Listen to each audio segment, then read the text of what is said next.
Hola a todos, bienvenidos a Paredro, el podcast de libros, autores y demás actores del mundo literario. Mi nombre es Camilo Hoyos. Como ustedes saben, Luis Carlos Galán fue una de las figuras más emblemáticas de la política colombiana del siglo XX.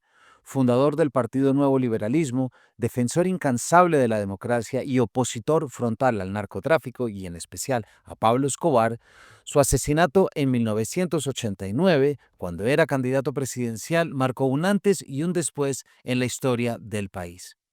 Su figura, elevada por muchos al rango de símbolo moral y político, forma parte de la memoria colectiva nacional. Pero ¿qué ocurre cuando la literatura decide mirar esta historia desde otro ángulo? ¿Qué sucede cuando la narración se desplaza de la plaza pública al ámbito íntimo? De eso trata Las Distancias, la novela más reciente del escritor y periodista Sergio Ocampo Madrid, amigo de esta casa e invitado de hoy. El libro parte de un hecho real, la vida de Luis Alfonso Galán Corredor, hijo no reconocido de Luis Carlos Galán, fruto de una relación con María Isabel Corredor, una joven que trabajaba en la casa familiar de los Galán. El encuentro entre ambos ocurrió cuando Galán tenía apenas 22 años y estudiaba Derecho en la Universidad Javeriana. En este episodio hablamos con Sergio sobre cómo la literatura, más allá del juicio o la denuncia, porque ninguna literatura puede instrumentalizarse de esta forma, cómo la literatura puede explorar los bordes de las historias oficiales y abrir espacio a relatos personales que también forman parte del tejido de lo que somos como sociedad. Conversamos sobre el proceso de investigación, las decisiones éticas de narrar en primera persona una historia ajena, la tensión entre memoria y ficción y la manera en que Las Distancias pone en diálogo lo íntimo con lo histórico. Esta no es una novela contra nadie, sino a favor de la complejidad, y su potencia reside precisamente en eso, en mostrarnos que toda historia pública tiene un reverso privado que también merece ser escuchado. Esta conversación fue grabada en el ático de la siempre recomendada librería Casa Tomada en Bogotá, un espacio propicio para hablar de lo que la literatura puede revelar cuando se atreve a mirar con respeto desde otra luz. Sergio Ocampo Madrid nació en Medellín en 1963, es periodista, cronista y escritor. A lo largo de su carrera ha trabajado en medios como El Tiempo, El Colombiano y El Heraldo y ha sido docente universitario y bien reconocido coordinador de talleres de escritura creativa y crónica. Su obra literaria abarca la crónica, el relato y la novela. Es autor de los libros de cuentos A Larisa no le gustaban los escargots y El amante fiel de medianoche, así como de la novela El hombre que murió la víspera. En 2023 publicó Las Distancias con el Fondo de Cultura Económica, esta novela de no ficción en la que reconstruye la vida de Luis Alfonso Galán Corredor, hijo no reconocido de Luis Carlos Galán. A través de una voz literaria construida en primera persona, esta obra plantea una reflexión profunda sobre la identidad, la exclusión, la distancia que genera la exclusión y los bordes de la memoria oficial. Este capítulo viene gracias a nuestra alianza con Confama, Bibliotecas Confama, 50 años tendiendo puentes entre los tiempos, y este capítulo, como todos los demás, ha sido editado por Natalia Latorre Amarillo. Bienvenidos. Gracias a ustedes, bienvenidos. Sergio, qué rico estar charlando porque no habíamos podido charlar antes y sobre todo por una novela como esta, que es Las Distancias, en la cual tú te encargas de, bueno, como hace la literatura, de rescatar esas historias que no son tan conocidas, ¿cierto? Y en medio de rescatar y visibilizar historias, contar todos los sentidos que se generan de por qué fueron olvidadas. Creo que desde ahí sale un poquito el título, Las Distancias, con todo lo que esto supone. Para quien hoy no sepa, estamos hablando del hijo no reconocido de Luis Carlos Galán, con todo lo que eso supone. Hijo mayor, además. Hijo mayor, sí. Y lo dejo para preguntar después, ¿qué papel cumplen esos hijos a cuyos padres asesinaron, pero que tampoco han sido incluidos en la historia, ¿no? Pero no quiero arrancar por ahí porque ya es como irnos a la yugular. ¿Cómo te encuentras, Sergio, con esta historia? Porque creo que hay 10 años de trabajo, 50 horas de entrevistas ¿Cómo llegaste a ella y de repente cómo te das cuenta que aquí hay una historia para contar? Sí, muy buenas tardes, encantado de estar aquí en este espacio propiciado por una feria muy cercana a mi corazón, la Feria de un Libro que conozco muy bien. He estado como invitado en 3 ocasiones en los últimos 10 años, y me encanta ese acento universitario que tiene la feria y que no lo perdió, por fortuna, al trasladarse al centro comercial Nuevo Mundo y volverse una feria de la ciudad de Bucaramanga. Camilo, esta historia me encontró a mí porque hace 12, 13 años el Ministerio de Cultura sacó un libro que se llama Retratos de nuestras gentes. Y se trata de un libro de perfiles en el que querían honrar personajes colombianos ya desaparecidos. Y me pidieron, quizá por mi formación como periodista político, el perfil de Luis Carlos Galán. En un principio me pareció un reto muy complejo, porque Galán, el Galán que pasó a la historia, o sea, el de la historia oficial, es un personaje sumamente plano. Es un personaje sin ningún escándalo conocido, es un mártir de la democracia, es un prohombre sin duda, y con un proyecto político además que muchos compartimos en su momento. Me pareció un gran desafío. Yo creo que en la medida en que un personaje tenga una vida mucho más tempestuosa, es más fácil perfilarlo y es más fácil entregar un gran texto. Entonces decidí encerrarme en la Universidad Javeriana, que es un templo de Luis Carlos Galán. En la hemeroteca hay una sala dedicada a él, para construir ese perfil solamente con documentos. O sea, yo no quería hablar con nadie. Yo había sido compañero en el tiempo de Carlos Fernando Galán, hoy alcalde de Bogotá, y no quería hablar con nadie por evitar problemas, por evitar sesgos también. Quise construir ese perfil solamente con lo que ya la historia dejó registrado de Luis Carlos Galán. Visitando el archivo más que es Sí, la voz. sí. Em, Empecé a encontrar unas cosas fascinantes de Galán. Galán, cuando se graduó del colegio, se vino de Bucaramanga a Bogotá caminando para como imitar un poco a Fernando González con su viaje a pie. A Galán se le suicidó una novia en la adolescencia. Galán fue secuestrado en un avión y terminó en La Habana cuando era periodista del Tiempo en los años 69, 70.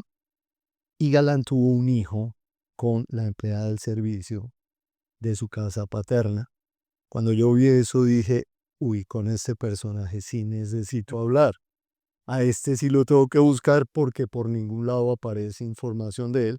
Lo contacté por redes, le escribí, se demoró tanto tiempo en contestarme mis preguntas que cuando me contestó ya el libro del ministerio estaba publicado. Ya. Entonces yo aproveché y le dije, hombre, lo siento y le advierto que si hay algo que no sea exacto en lo que salió en el libro, no es mi culpa. Yo le escribí, yo le mandé, usted me contestó con una cierta actitud muy displicente de él. Entonces, creo que él se sintió un poco avergonzado y me dijo, acépteme un café. Me encontré con él y me tomé un café ahí en el Parque El Virrey. Hablamos 2 horas y yo quedé absolutamente fascinado con su historia personal. Y ahí le dije, yo quiero hacer una novela sobre usted. Usted va a ser el personaje y yo voy a ser el autor. Increíble. Sergio, antes de entrar a pensar en lo que es crear la historia de él, quiero volver como a ese momento que acabas de decir, que es encerrarte a poder pensar en una figura como la de Galán. Como ustedes saben, este país tiene algo muy particular y es que nuestros políticos, expresidentes o expolíticos, no suelen escribir sus memorias, como sí pasa en Estados Unidos. En Estados Unidos el género del memoir es fundamental. Y ayer hablaba alguien con esto y Obama le pagaron, yo no sé, $10 millones para publicar y todos lo leímos, ¿no? Hasta Michelle Obama y por ahí los tochos de 1000 páginas de Winston. Y hay unos libros monumentales Exactamente. con las memorias de los expresidentes. Acá no. Acá hay un cierto silencio que no, ahorita podemos, si quieres, indagar un poquito por qué, pero sí ha hecho que las figuras de nuestros políticos sean un poco en mármol. ¿Sí me explico? Sí, Porque si nunca se escribe de alguien, la imagen, la estatua nunca es porosa y tiene que ser porosa para que lo podamos ver desde muchos aspectos. sí. ¿Cómo fue esa experiencia tuya metiéndote? Porque no es tampoco un tema sobre el que se haya escrito mucho en la literatura colombiana. Enrique Patiño tiene un libro, si no estoy mal, de hace unos años largos, Sí, ¿cierto? ¿Te acuerdas? sí, claro. Y Es que pronto alguien el más. libro lo iba a escribir yo. Ah, pues mira, entonces no estaba tan equivocado. El libro de él se llama Ni un paso atrás. Sí, Y para ese libro me buscó Planeta para los 35 años, creo, los 30 años de Galán. Y yo me entusiasmé porque además me dijeron es una novela, no tiene que hacer ni un perfil ni un trabajo periodístico, es una novela. Yo me entusiasmé, pero desafortunadamente me daban un anticipo de esos que no me han dado en la vida. Estaba Sergio Vilela manejando, un peruano manejando Planeta. Y ese año yo ya tenía una novela a punto de salir con Random House. Entonces Planeta me dijo, mire, le toca escoger porque no pueden salir dos novelas suyas en mayo y en junio más o menos. En agosto iba a salir la de Galán. Eh, y después de pensármelo, yo dije, bueno, pues yo ya tengo una novela lista, ya tengo compromiso con Random, entonces eh, me voy con mi hijo de mi matrimonio con la literatura, no con un hijo, pues que era un encargo, no reconocido. no reconocido o reconocido a los trancazos después. Entonces por eso no escribí esa novela, pero te digo que me hubiera encantado asumir ese reto de escribir una novela para encontrarle la porosidad a la estatua de mármol de Luis Carlos Galán. Porque normalmente no encontramos esas porosidades en nuestras figuras de poder. Claro. O si las encontramos con algo mucho más que porosidad y terminamos destruyendo personajes. Pues en la literatura colombiana no lo hay. Creo que hay algo de Laureano Gómez, pero de resto no se ha hecho nada. O sea, lo que existe, existe con unos profundos sesgos ideológicos. Cuando tú decides escribir esta novela, cuando tú ya te das cuenta que tienes la figura de Luis Alfonso, pero que de alguna forma vas a estar llegando y dibujando la figura de Galán detrás, ¿cómo organizas la cabeza? ¿Cómo empieza la mente creadora a organizarse allí? Porque el resultado es una novela que es no ficción porque tiene muchos elementos, pero también es ficción. Me imagino que hay mucho material de las entrevistas. ¿Cómo te planteas tú ya la ejecución? Sí, la primera decisión es qué tipo de texto quiero hacer. Y era claro que no quería hacer un texto periodístico, sino un texto literario. ¿Por qué? Porque yo no quería ser simplemente el amanuense de Luis Alfonso Galán. No quería quedarme como un mero escribano de la historia de otro. La literatura me lo permitía, el periodismo no me permitía. La novela está construida en un porcentaje altísimo en hechos absolutamente comprobables y reales, pero los pensamientos, las sensaciones, me las reservo como autor y terminan complementando el personaje. Eso en una crónica no lo podría haber hecho en una novela así. La segunda decisión era la persona. Em, Me problematizaba mucho escribir, decidir hacerlo en primera persona. Y finalmente me arriesgué con un gran temor, porque finalmente no es mi historia. es una historia ajena. Pero aquí hubo un fenómeno bien interesante de simbiosis con el personaje, inclusive de catarsis, de transferencia, que es un concepto de catarsis también hubo, y de pronto se nos atraviesa ese tema en un ratico. Hubo un fenómeno que Freud definió dentro del psicoanálisis que se llama transferencia, que es ese instante en el que tú, como terapeuta, consigues ponerte en los zapatos de tu em, analizado, de tu paciente, que es una palabra cada vez más problemática, y el paciente siente una confianza absoluta por su terapeuta y se suelta completamente. Entonces yo creo que se consiguió ese fenómeno de transferencia. Yo soy psicólogo de formación de pregrado y eso me permitió arriesgarme a escribir la historia. Todos decimos, Eso me permitió arriesgarme a escribir en primera persona una historia que no era mía. Yo, de todas maneras, me trataba de sustentar en otros textos de la literatura colombiana, en los cuales García Márquez, por ejemplo, tiene dos bastante buenos, que son El relato de un náufrago y La aventura de Miguel Litín clandestino en Chile, que están contados en primera persona, a pesar de que no es la historia de él. Esas fueron las dos grandes decisiones, y la tercera, que fue compartida con Luis Alfonso, el protagonista, fue: hay que hacer un esfuerzo mm, en la prosa, en el ambiente, en el mensaje, para que la imagen de Luis Carlos Galán no se dañe más allá de lo que se va a dañar. Ok.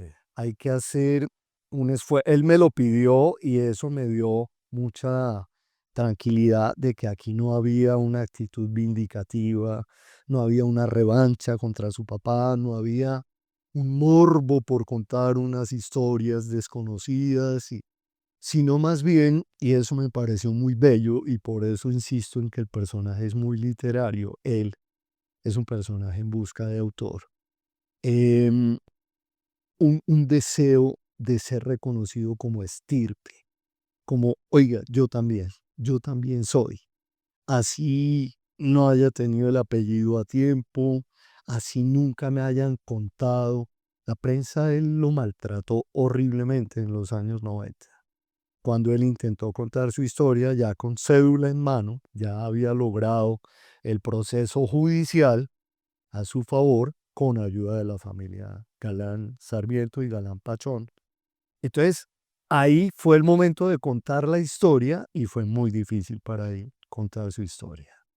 Un pacto ahí de silencio en los medios, un cierto temor a dañar la imagen de Luis Carlos Galán, y no logró. Yo veo que hay mucha gente que se acerca a esta novela y la primera reacciones, no tenía ni idea que existiera este hijo espurio de Luis Carlos Galán.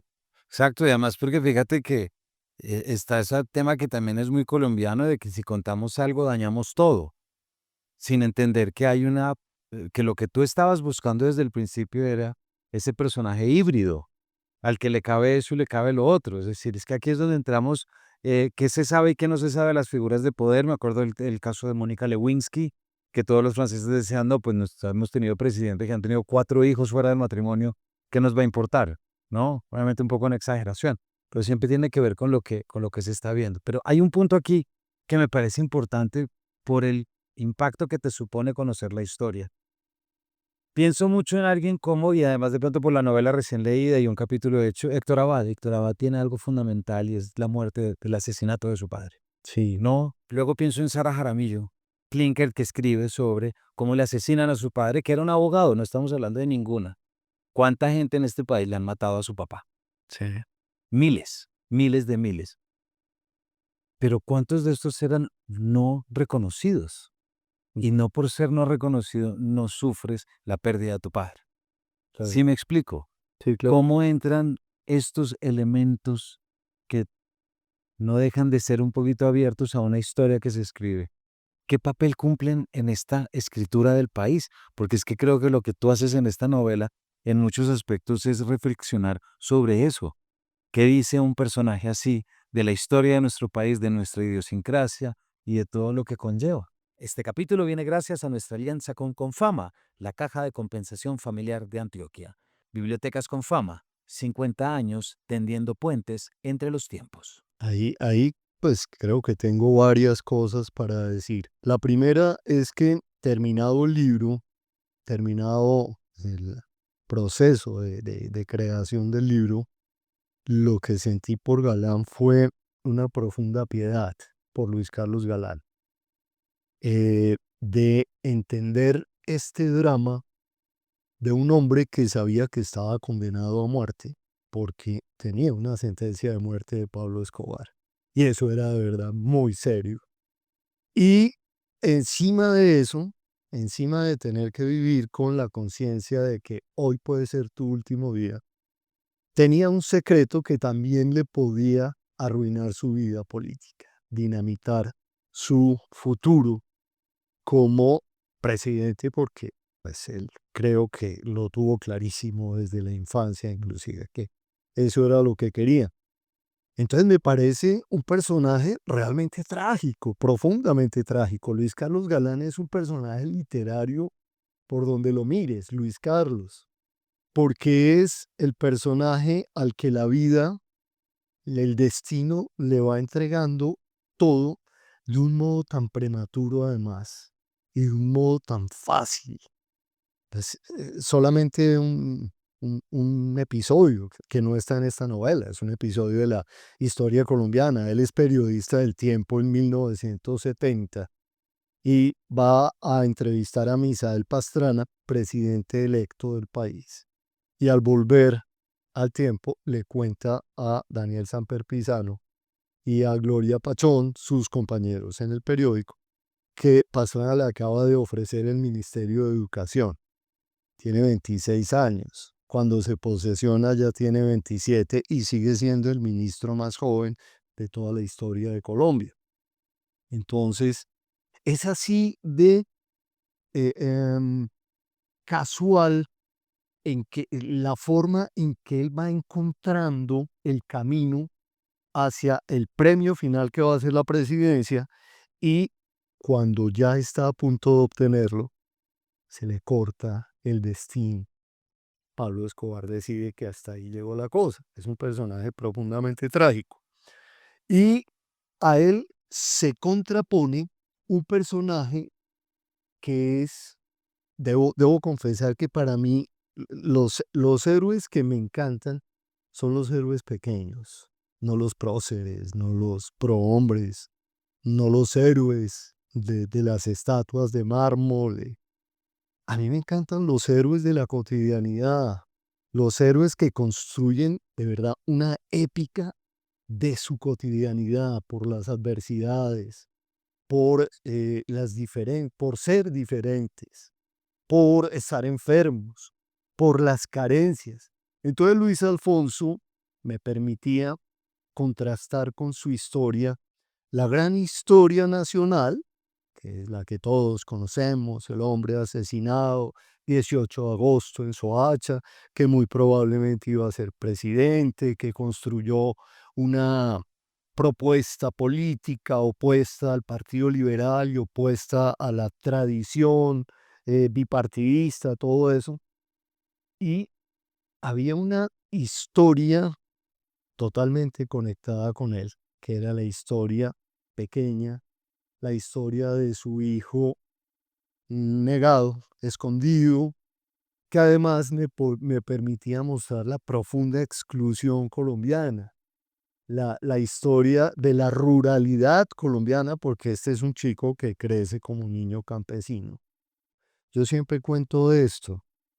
Es un chico que a los 5 años vive en el campo porque su mamá no lo puede tener con él, porque eh, en ninguna casa la admiten con un niño. Y cuando la admiten con un niño es muy problemático porque le dicen, pero que el niño nunca suba al segundo piso, o que no salga de la cocina, por favor. Entonces ella lo tiene que dejar con los abuelos, o sea, con los padres de ella, y el niño crece ordeñando vacas, levantándose temprano, muy temprano, durmiendo en una habitación con 7 personas más, con sus tíos, primos, y va a una escuela de una vereda. Estudia los primeros años en una escuela veredal, en el Rosal, y su papá es el ministro de Educación. Claro. Es poderoso, de verdad, para mostrarte la profunda exclusión social de este país y el drama de un solo ser humano que lleva una doble condición que creo que la mayoría no tenemos, y es que sus tíos, su familia por el lado paterno, son senadores, son ministros, son embajadores, y su familia por el lado materno son empleadas del servicio, celadores, campesinos, conductores de bus. Cuando tú te empiezas a encontrar con esto que va más allá de la historia de un hijo no reconocido, es decir, que empieza como a ensancharse, me imagino que empiezan a aparecer estas percepciones en las que tú has vivido, yo he vivido, es decir, que se ven en el ambiente. Claro. Pero además cargas con que nosotros somos una generación que está profundamente marcada por el asesinato de Galán. O sea, yo me acuerdo del momento y me acuerdo en mi casa con 10 años cuando sale la noticia. Tanto esa como el Palacio de Justicia son mis dos recuerdos traumáticos de la infancia. Toda persona de 40 para arriba Exacto. recuerda qué estaba haciendo cuando mataron a Galán. Exactamente. Todos recordamos y las llamadas de la familia. ¿Cómo hiciste para no meterte tú en ese Luis Alfonso Galán que estabas construyendo? O No, sí me metí, a eso es a lo que voy. sí me metí. Pero ¿te metes hasta qué punto? ¿Te metes para sentir como él o también, no sé si la palabra es esta, descargas tu noción como ciudadano, como novelista? No, sí creo que descargo mi profunda decepción con mi país, Ok. mis profundas, mm, eh, eh, ¿cómo lo digo, carajo? Todo lo que he ido acumulando de resentimientos contra la sociedad que me correspondió vivir, las frustraciones de haber llegado a la edad que tengo y no haber logrado cambiar mayor cosa, sí de alguna manera están vertidas en la novela, eh, haciendo un esfuerzo por ser muy respetuoso de todas maneras. Em, esta historia no es mi historia, pero me toca en muchos aspectos. Yo crecí como pequeño burgués en un hogar en el que había empleada del servicio de planta, que dormía ahí. Yo crecí jugando fútbol y a veces el hijo de la empleada del vecino jugaba con uno. ¿Ves? Inclusive cuando terminé la novela, a mí me preocupaba tanto lo de la primera persona que yo quise escribir y lo escribí. Un prologuito, una nota del autor que aclaraba eso, que decía, esta no es mi historia, pero es la historia de Gladys, de Luz Marina, de Juanita, de las empleadas del servicio de mi casa que me decían niño Sergio, que me cocinaban lo que yo pedía, y también de esos chicos que jugaban con nosotros y que eran iguales en el espacio mágico del juego, pero llegando la noche se iban a dormir abajo, y a quienes podíamos pedirles casi a cualquier hora que fueran a la tienda y nos trajeran algo. Em, entonces corrijo, de alguna manera sí es mi historia. Yo empezaba aclarando eso, la editora en el Fondo de Cultura Económica me dijo que no, que lo obviáramos o que si quería lo dejara para el final, como una nota al final, pero que no lo veía necesario, que lo sentía casi como una disculpa mía. Finalmente entonces no salió, pero lo que sí te puedo decir es que sí hay un esfuerzo personal, una conciencia permanente de que el personaje no soy yo, pero el personaje está lleno de la forma en que yo he visto en mi país todos estos años y que sin tener estos problemas de desamparo, de negación, de silencios, de distancias, los he padecido de otra forma.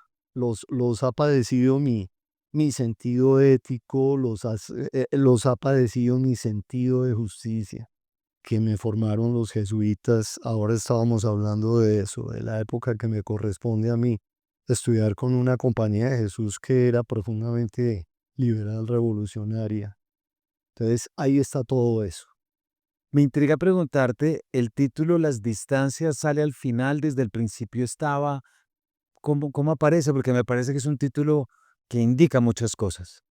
Sí, realmente conseguir el título fue muy difícil, muy demorado. Perdón, porque las distancias es precisamente la distancia entre un hijo y otro. A ver, te explico. Este libro en algún momento se iba a llamar Carta a un padre por interpuesta persona, Ok. para jugar con un tema que es profundamente reiterado en la literatura, que son esas cartas al padre. En este caso tenía que ser por interpuesta persona porque no era mi padre. Era muy largo. En algún momento se iba a llamar un personaje en busca de autor, que era un guiño a Pirandello, pero entonces tampoco. En algún momento se iba a llamar Galán de Vereda. Galán de Vereda, que me pareció sensacional como título porque es un galán de vereda. Entonces la consideración era, por un lado, produce hilaridad, de pronto le baja el tono, Claro. y no te lo van a entender en otros lados. Ese libro viene desde México. ¿Ves? Y por ejemplo, en Perú, un galán de vereda es el amante de alguien. Sí. Porque para ellos vereda es la banqueta o la acera, ¿ves? Entonces es como el que entra por otra puerta. No, y eso no es. Luego de demasiadas vueltas, llegamos a las distancias, que me gusta mucho porque creo que cumple con dos condiciones. Una, juega con ese dicho tan profundamente colombiano de hay que guardar las distancias, que siempre me ha parecido terrible, de verdad. Hay que guardar las distancias. Y dos, porque Luis Carlos Galán, desde los 4 o 5 años, siempre estuvo presente en la vida de su hijo. O sea, respondió económicamente, pero con una profunda distancia emocional. Hay un episodio que me permito contarlo, entre otras, porque hay un juego interesante en la novela, y es que Luis Carlos Galán no sale mencionado jamás, nunca. Una vez se menciona el nombre Luis Carlos porque el episodio de la vida de él, de Luis Alfonso, era tan fuerte que yo no lo quería dejar por fuera. Es él de niño en la casa cural del barrio Centro Nariño, el que queda ahí al lado de Corferias, que ve que llega ese señor a visitarlo de vez en cuando, ese hombre poderoso de corbata, y le trae regalos. Y él le dice, doctor, en algún momento Luis Carlos Galán le dice, oye, ya deja de decirme doctor. El niño le pregunta, entonces, ¿cómo te digo? ¿Cómo le digo? Entonces, ¿cómo le digo? El usted es clave ahí. Y Luis Carlos Galán le dice, puedes decirme Luis Carlos. Mm. Yo no podía dejar eso por fuera. Ah. Y solamente sale mencionado Galán esa vez ahí. De resto, se juega todo el tiempo con el pronombre él en mayúscula para hablar de Luis Carlos Galán. Porque además para el personaje es como un dios, es él en realidad. ¿Ves? Y creo que me desvié de lo que estaba contestando, eh, porque esto lo puse como una digresión ahí aparte. No me acuerdo cuál era tu pregunta. No, estábamos hablando del título, de las distancias. Ok. Esto. Y entonces, para concluir, Luis Carlos Galán siempre responde por él, pero manteniendo una distancia emocional que mantiene todo el resto de la familia también. Sí, tú eres un hijo de mi padre, pero eres un hijo diferente. Pero con distancia. Sí, sí. Y Galán lo manejaba muy hábilmente poniéndolo a leer. Galán le llevaba libros con el maravilloso pretexto de es que quiero que leas, quiero que te eduques, pero era sobre todo para tener de qué hablar. Era para poder discutir sobre la biografía de Santander, sobre los comuneros, sobre la actualidad. Hay un subcapítulo en la novela que se llama Pablo Escobar me importaba un culo. Y es Luis Alfonso soliviantado con esa condición en la que lo pone su padre de no poder hablar de lo que hablamos los padres con nuestros hijos, de lo que nos gusta, de lo que soñamos. No, teníamos que hablar era de la actualidad colombiana y de Pablo Escobar y de los comuneros y de Bolívar. Sí, es que es la idea de esta especie como del papá de papel, como el deber ser, más nunca meterle corazón, y lo que eso supone dentro de una emocionalidad de un hijo Claro. no recibido y tal. Puede que ya nos hayas dicho un poquito algo de esto, pero quiero volver a preguntártelo. ¿Sientes que el tema de la idiosincrasia colombiana, aquello que aparece, que nos explicas con el título, sientes que desde el principio estuvo como semilla de tu historia o de repente empezó como a No, no, crecerse? siempre. No, siempre estuvo y sí se creció también.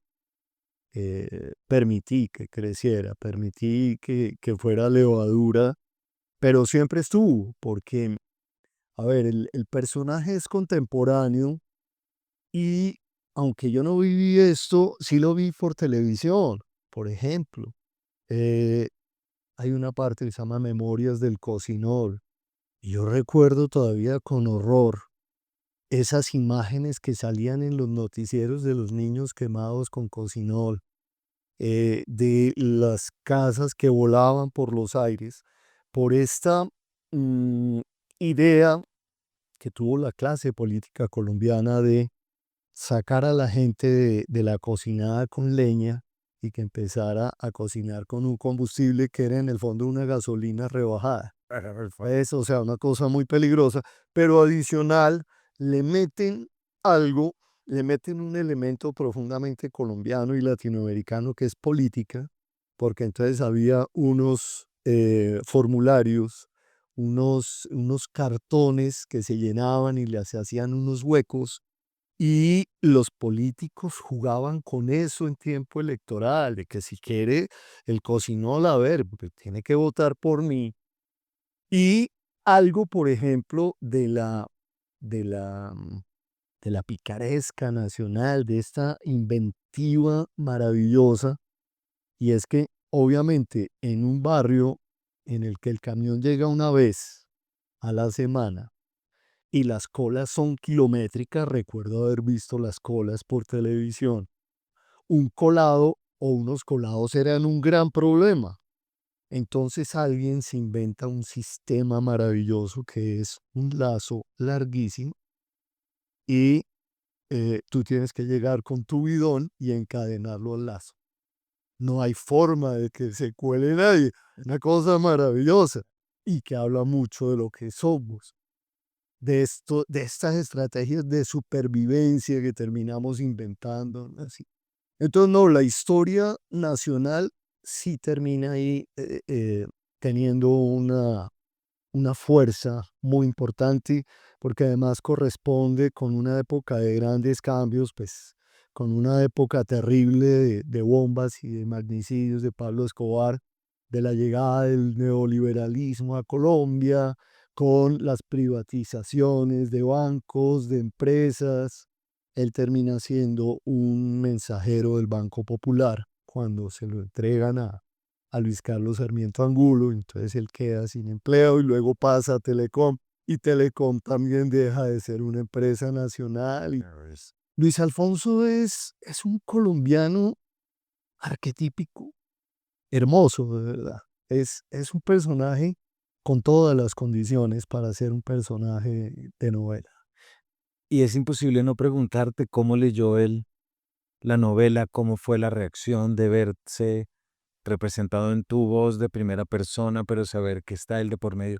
¿Cómo fue esa reacción?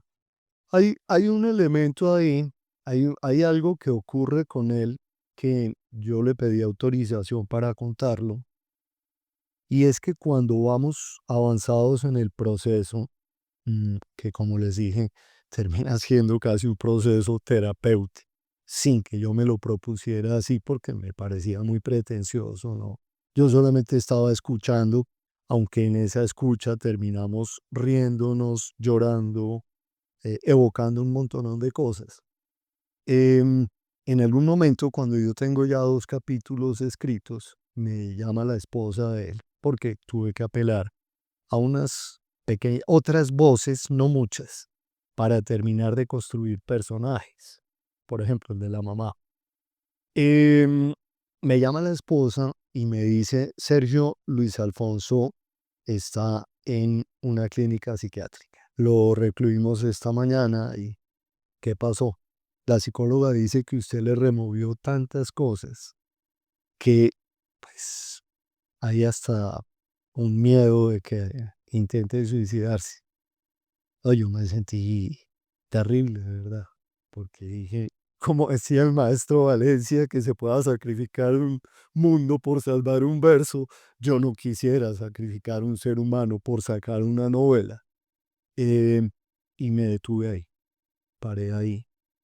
Em, por fortuna, él mismo salió de esa crisis espantosa y seguimos construyendo el libro. Cuando yo lo tuve terminado, lo llamé y le dije, tengo el texto y quiero que lo lea.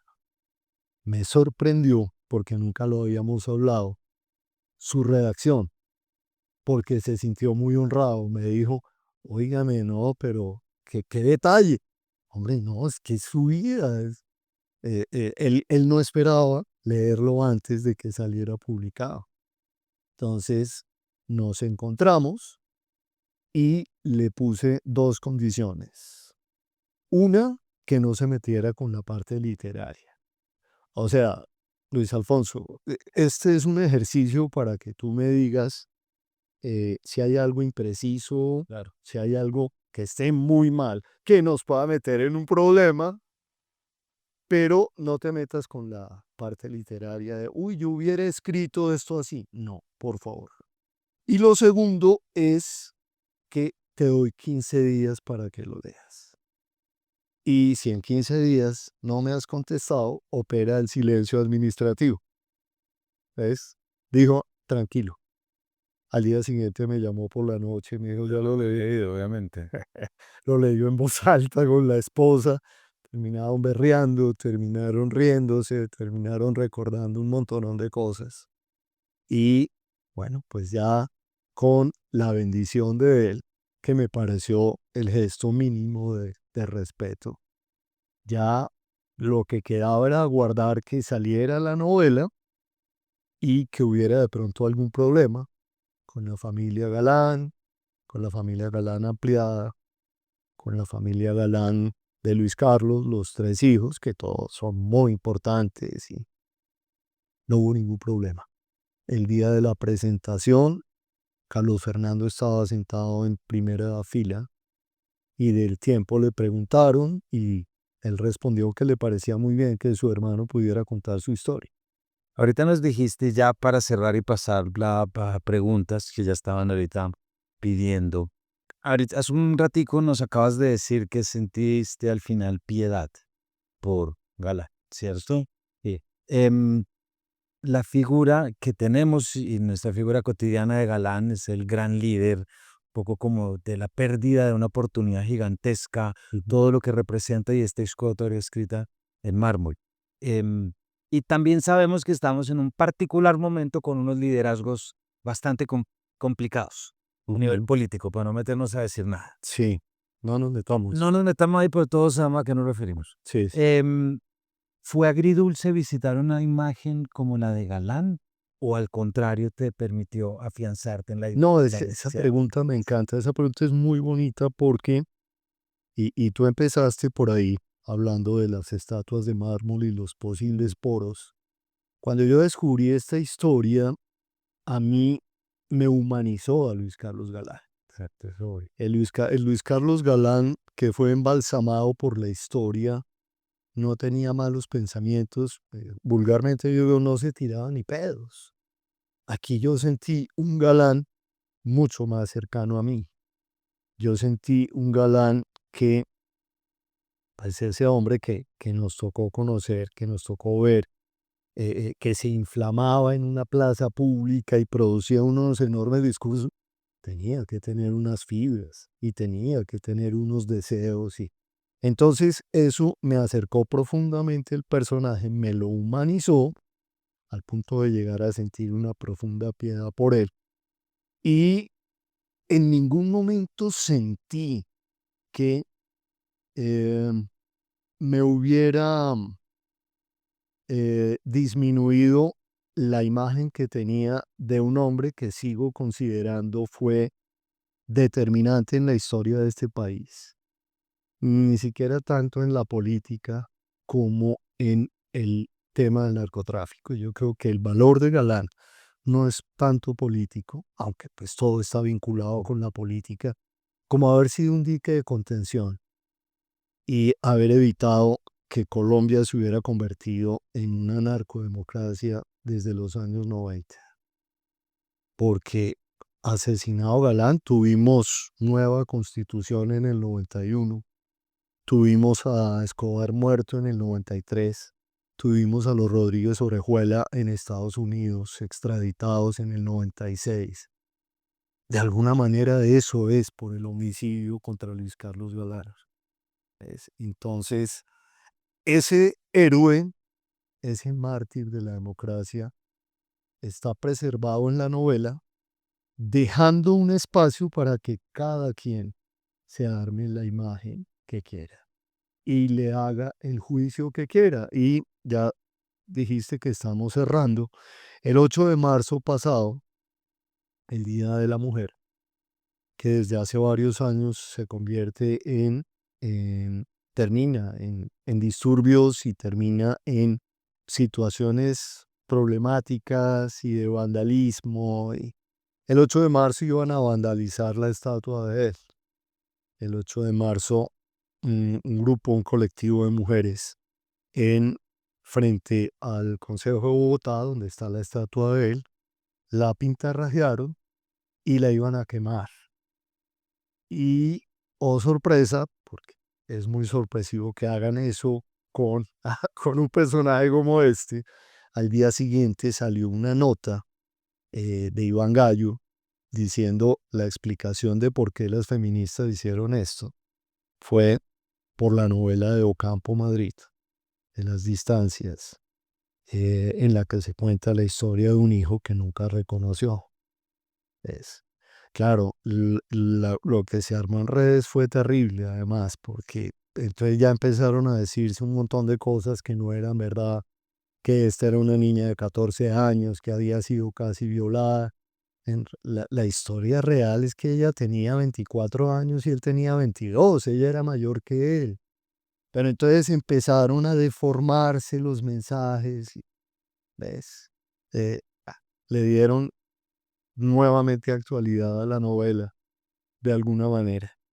Y bueno, y tu lectura creo que se salió de los márgenes de la novela también. No, o sea, la lectura salió de los márgenes. Yo lo dejo por acá, Sergio. Muchísimas gracias a ti.